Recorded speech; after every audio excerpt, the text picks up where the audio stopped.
Assalamu alaikum warahmatullahi wabarakatuh. Baada ya kumshukuru Allah subhanahu wa ta'ala, leo tutaendelea kujifunza darasa letu la lugha ya Kiarabu katika fi'il mudhari, maana yake kitendo kilichopo cha wakati uliopo. Fi'il mudhari maana yake kitendo cha wakati uliopo, lakini tunajifunza katika dhamiri za nani, za kiume, ni mudhakkaru kwa ajili ya mwanaume.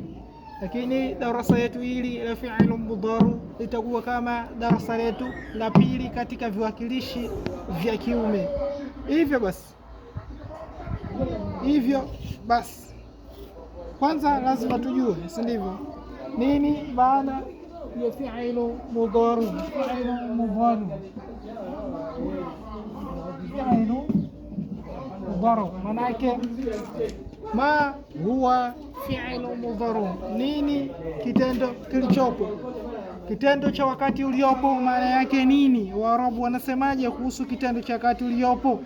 Wakasema Waarabu, huwa fi'lu, ni kitendo yadullu ala husuli, kinachojulisha juu ya kutokea amali kwa kitendo, fi zamani alhadhar, katika wakati wa sasa au katika zama za sasa, au mustakbalu, au katika wakati ujao.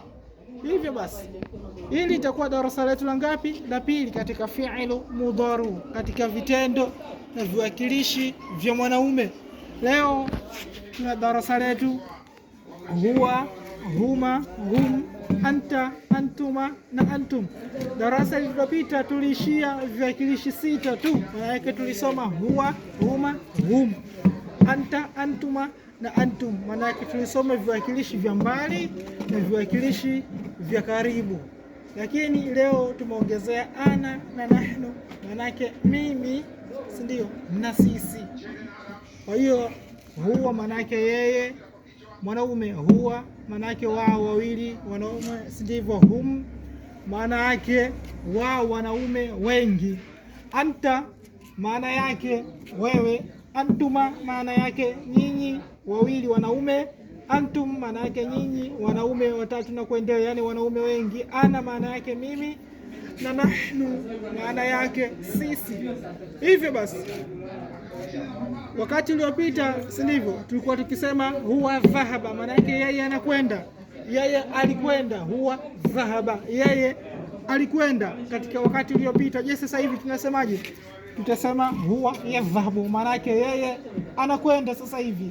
Huwa yadhhabu, yeye anakwenda, si ndivyo? Wakiwa wawili tunasemaje? Wakiwa wawili wanakwenda sasa hivi tunasemaje? Tutasema huma yadhhabani. Huma yadhhabani, maana yake wao wawili wanakwenda sasa hivi. Huma yadhhabani, wao wanakwenda sasa hivi katika wakati uliopo. Hum yadhhabuna, maana yake wao wengi wanaume wanakwenda sasa hivi, hatujui wanaenda wapi. Aidha yadhhabuna ila almustashfa, wanaenda kuelekea hospitali au la, sisi hatujui, si ndivyo? Anta maana yake wewe. Je, nikitaka kusema wewe unakwenda sasa hivi nitasemaje? Nitasema anta tadhhabu, maana yake wewe unakwenda. Anta tadhhabu, maana yake wewe unakwenda katika wakati wa sasa. Antuma, nyinyi wangapi? Wawili. Tadhhabani, mnakwenda. Antuma tadhhabani, maana yake nyinyi wawili wanaume mnakwenda. Antum, nyinyi wengi. Tadhhabuna, mnakwenda. Ana adhhabu, ana adhhabu, maana yake mimi nakwenda. Ana adhhabu, maana yake mimi nakwenda sasa hivi, natumia a na zana a. Ana adhhabu, maana yake mimi nakwenda au naenda. Nahnu nadhhabu, maana yake sisi. Nahnu nadhhabu, maana yake sisi tunakwenda. Nahnu nadhhabu, maana yake sisi tunakwenda. Hivyo tukitumia mfano wa kitendo cha pili, nini? Manaa. Manaa maana yake alificha katika wakati uliopita. Je, sasa hivi akiwa anaficha yeye mwanaume nitasemaje? Nitasema huwa yamna'u, maana yake yeye anaficha.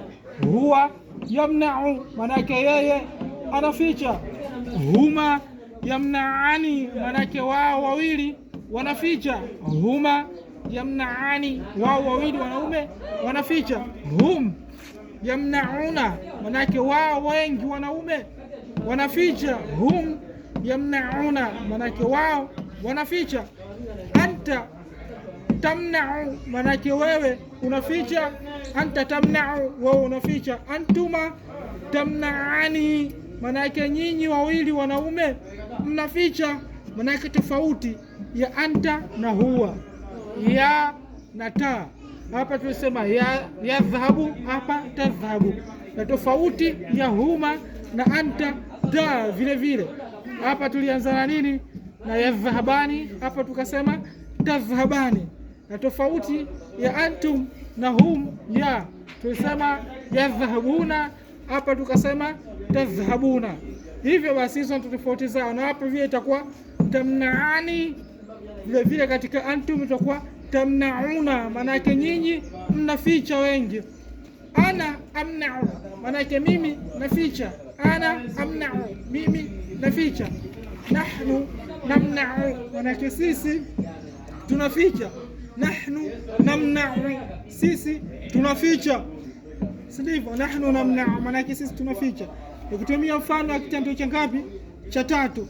Rasama. Rasama maana yake amechora. Kwa hiyo nikisema huwa rasama, maana yake yeye amechora.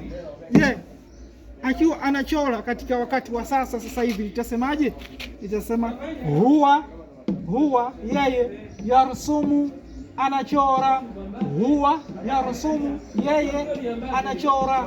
Huma, wao wawili, yarsumani, wanachora.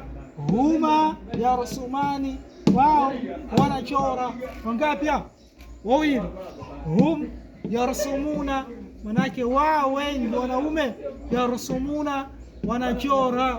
Hum yarsumuna, wao wanachora. Anta tarsumu, manake wewe unachora. Anta, wewe. Tarsumu, unachora, si ndivyo? Anta tarsumu, manake wewe unafanya nini? Unachora, si ndivyo? Manake hapa kuna mistake kidogo. Hapa ilitakiwa iwe anta tarsumu. Anta tarsumu, manake wewe unafanya nini? Unachora. Anta tarsumu, manake wewe unachora. Anta tarsumu. Anta tarsumu, manake wewe unachora. Antuma, manake nyinyi wawili wanaume. Tarsumani, mnachora. Antuma tarsumani, nyinyi wanaume wawili mnachora. Antum, nyinyi wanaume wengi. Tarsumuna, mnachora. Antum tarsumuna, nyinyi wanaume wengi mnachora. Ana arsumu. Ana arsumu, manake mimi nafanya nini? Nachora. Ana arsumu, manake mimi nachora katika wakati wa sasa.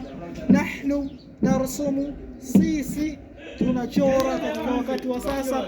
Basi tunakuja katika kitendo cha mwisho ambacho anakiita nadhara. Nadhara manake alitazama au aliangalia katika wakati uliopita. Je, sasa hivi nitasemaje? Nitasema huwa yadhur. Huwa yadhur, manake yeye anatazama sasa hivi au anaangalia. Je, wakiwa wawili wanatazama sasa hivi tunasemaje hapa? Utajaza vile vile. Hapa tunasemaje? Wakiwa wao watatu wanatazama, utajaza pia katika hizi gepu kote utajaza. Kisha baada ya hapo utaniwasilishia kupitia namba yangu ya WhatsApp. Hapo tutakuwa tumekamilisha darasa letu ngapi? La pili katika fi'lu mudhari'. Wa hadha, assalamu alaykum wa rahmatullahi wa barakatuh.